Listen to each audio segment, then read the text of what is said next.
అందరికీ నమస్కారం. గత ప్రభుత్వంలో మైకు కనబడితే చాలు బూతులతో రెచ్చిపోయి విర్రవీగినటువంటి కొడాలని మరి ప్రభుత్వం మారగానే అజ్ఞాతంలోకి వెళ్ళి నిన్నగా మొన్న వంశీని పరామర్శించడానికి జగన్మోహన్ రెడ్డి విజయవాడ జైలు వద్దకు వస్తే అక్కడ ప్రత్యక్షమయ్యాడు. ఈ సందర్భంగా ఒక విలేకరి కొడాలని దగ్గరికి వెళ్ళి, ఏంటండి మీరు గతంలో బాగా యాక్టివ్గా ఉండేవాళ్ళు, అసలు ఈ మధ్య అసలు కనిపించడం లేదు, ప్రభుత్వం పెట్టే కేసులకు భయపడతా ఉన్నారా అని అడిగితే దానికి స్పందిస్తూ కొడాలని, గతంలో మేము ప్రభుత్వంలో ఉన్నాం, ఇప్పుడు మా ఉద్యోగాలు ఓడగొట్టారు, మేమేం చేస్తాం అని మాట్లాడుతూనే ఆ విలేకరిని ఉద్దేశిస్తూ వ్యంగ్యంగా నీ ఉద్యోగం ఓడగొడితే నువ్వు కూడా మైకట్టుకు తిరుగుతావా అని ఒక వ్యాఖ్య చేయడం జరిగింది. మొదటిగా ఏంటంటే, రాజకీయం అనేది ప్రజాసేవయా, ప్రజాసేవను ఒక ఉద్యోగంగా భావించే నీలాంటి దౌర్భాగ్యులు ఉన్నంతకాలం రాజకీయ వ్యవస్థ ఇలాగే తగలడుతుంది. రెండవది ఏంటంటే, ఆ అమ్మాయిని ఉద్యోగంలో తీసేస్తే ఆ అమ్మాయికి పెన్షనో జీతమో రాదు, కానీ నువ్వు నీ ఉద్యోగం ఓడగొట్టిన తర్వాత కూడా ఆంధ్రప్రదేశ్ రాష్ట్ర ప్రజలు కట్టే పన్నుల నుండి నీకు నెలల శాసనసభ పెన్షన్ చెల్లిస్తా ఉంది, నువ్వు తెచ్చుకుంటా ఉన్నావు. కాబట్టి కొంచెం ఇంగిత జ్ఞానంతో మాట్లాడని కూడా ఈ సందర్భంగా తెలియజేస్తా ఉన్నాం. అదేవిధంగా గతంలో అధికార మదంతో కొడాలని లోకేష్ గారిని ఉద్దేశించి కూడా అనేక వ్యాఖ్యలు చేశాడు. గతంలో అనేక బీరాలు పలికారు. ఒక బేస్ వాయిస్తో రారా దమ్ముంటే టచ్ చేయి, నన్ను కానీ వంశీని కానీ ద్వారంపూడిని కానీ అంబటి రాంబాబుని కానీ టచ్ చేసి చూడు అని అనేక బీరాలు పలికినటువంటి కొడాలని ఇప్పుడు ఈరోజు మేము అధికారంలోకి వచ్చిన తర్వాత మీ బ్యాచ్లో ఒక్కొక్కళ్ళుగా మీరు చేసినటువంటి అక్రమాలని వెలుగులోకి తీసుకొచ్చి చట్ట ప్రకారం కేసులు పెడతా ఉంటే ఎందుకు భయపడతా ఉన్నారు, ఎందుకు దాక్కుంటా ఉన్నారు?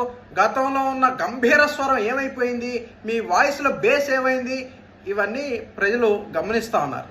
గతంలో మేము అధికారంలో లేనప్పుడు ఆనాడు లోకేష్ గారు మాట్లాడారు, అధికారంలోకి వచ్చిన తర్వాత పని చేస్తూ ఉన్నారు. మీరు అధికారంలో ఉన్నప్పుడు పని చేయకుండా మాట్లాడారు, ఈరోజు ప్రతిపక్షంలో దాక్కుని తిరుగుతూ ఉన్నారు. కాబట్టి మీకు అసలు ప్రతిపక్ష హోదా ఇవ్వకూడదు అని ప్రజలు తీసుకున్న నిర్ణయం సరైనది అని ఈ వ్యాఖ్యల ద్వారా ఇప్పుడు ప్రజలకు అర్థమవుతా ఉంది.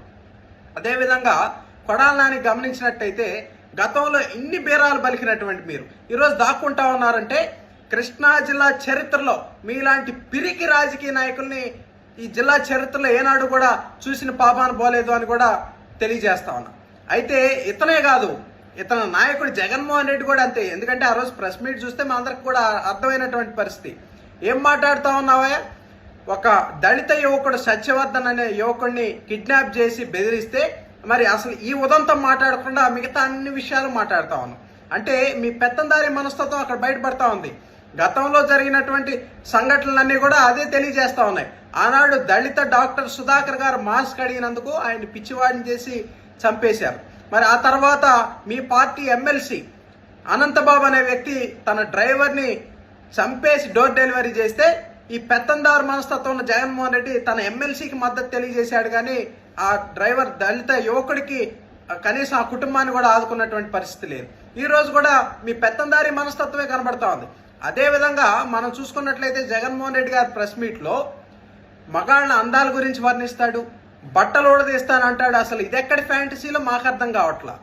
మీ పార్టీలో అందరూ కూడా ఇంతేనా అని మేము ఈ సందర్భంగా అడుగుతా ఉన్నాం. ఎందుకంటే ఒకడు అరగంట అంటాడు, ఒకడు గంట అంటాడు, ఒకడేమో ప్యాంట్ ఇప్పేస్తాడు, ఒకడేమో బట్టలన్నీ ఇప్పేస్తానంటాడు, ఈ పెద్ద మనిషి ఏమో బట్టలు ఊడదీస్తానంటాడు. అసలు ఇదెక్కడి రాజకీయ పార్టీ అని కూడా ప్రజలు అసహించుకుంటా ఉన్నారు. ఆ ప్రెస్ మీట్ చూసి చీ కొడతా ఉన్నారు. ఇక ఇదంతా పోతే జగన్మోహన్ రెడ్డి గారు ఎన్నికల కోడ్ని ఉల్లంఘించి గుంటూరులో మిర్చి యార్డు సందర్శనకు వెళ్ళారు. మనం చూసాం జగన్మోహన్ రెడ్డి దగ్గరికి తన అభిమానులను కూడా రానివ్వకుండా అసలు ఆ సెక్యూరిటీ వాళ్ళతో పిడిగుద్దులు గుద్దించి మరి అక్కడున్న తన సొంత అభిమానులనే లెక్క చేయనటువంటి ఒక పెత్తందారి మనస్తత్వం ఉన్నటువంటి జగన్మోహన్ రెడ్డి ఈరోజు ప్రతిపక్ష హోదా కోసం పోరాడుతూ ఉన్నారంటే ఇది నిజంగా ప్రజలందరూ కూడా చూసి అసహించుకుంటా ఉన్నారని కూడా ఈ సందర్భంగా తెలియజేస్తా ఉన్నా. తన సొంత తల్లికి చెల్లికి నమ్మకం కలిగించలేనటువంటి వ్యక్తి ప్రజలకు నమ్మకం కలిగిస్తాయంటే ఎవరు నమ్ముతారయ్యా? గతంలో చెప్పావు కదా జగన్మోహన్ రెడ్డి గారు ఒక ప్రెస్ మీట్లో మాట్లాడుతూ, ఇది గర్గర్కా కహానీ అన్నావు. ఏ కౌన్సా గర్కా కహానీ? ఇది చంద్రబాబు నాయుడు ఇంట్లో లేదు, ఇది ఎన్టీ రామారావు ఇంట్లో ఈ కహానీ లేదు, ఇది చిరంజీవి ఇంట్లో ఈ కహానీ లేదు, మోడీ గారి ఇంట్లో ఈ కహానీ లేదు. అంటే నీ ఇంట్లో మాత్రమే ఇటువంటి ఆస్తుల గొడవలు ఉన్నాయా? సొంత తల్లి మీద సొంత చెల్లి మీదే కేసులు పెట్టినటువంటి నువ్వు రాష్ట్ర ప్రజలను ఉద్ధరిస్తావంటే ప్రజలు నమ్మాలా? కాబట్టి ఈ సంఘటనలన్నీ చూసిన తర్వాత ప్రజలకి ఒక స్పష్టమైనటువంటి అవగాహన ఉంది. మీకు ఆ 11 సీట్లు ఇచ్చి కూడా అది కూడా తప్పు చేశామని ఈరోజు ప్రజలు భావిస్తూ ఉన్నారు. ఇక మీ పార్టీకి ఒక నమస్కారం పెట్టి మీరు మీ దారి మీరు చూసుకోండి అనే రోజులు దగ్గరలోనే ఉన్నాయని కూడా ప్రజలు, మీ పార్టీ నాయకులు, కార్యకర్తలు కూడా భావిస్తూ ఉన్నారని ఈ సందర్భంగా తెలియజేస్తా ఉన్నారు.